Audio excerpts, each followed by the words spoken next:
नमस्कार, आपण पाहत आहे भांडाफोड न्यूज. एका दमात भ्रष्टाचारी कोमात.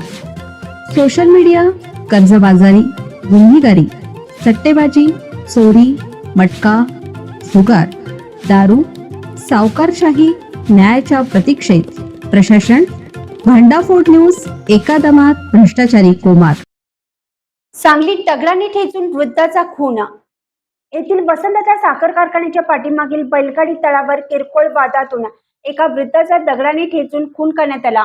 राजेंद्र बाबूराव घायतिडक, वय वर्ष 69, सध्या राहणार पलूस, मूळ राहणार प्रकाश नगर, सांगली असे मृताचे नाव आहे.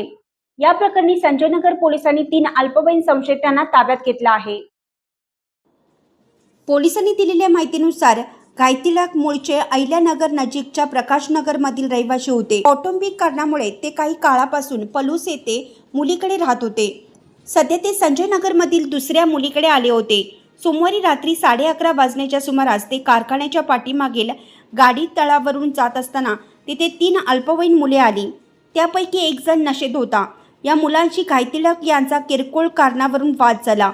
वादावादी दरम्यान घायतिडक यांनी मुलांना मारहाण करण्याचा प्रयत्न केला असता रागाच्या भरात तिघांनी त्यांना ढकलून दिलं आणि जमिनीवरील दगड त्यांच्या डोक्यात घातला. गंभीर दुखापत झाल्याने त्यांचा जागीच मृत्यू झाला.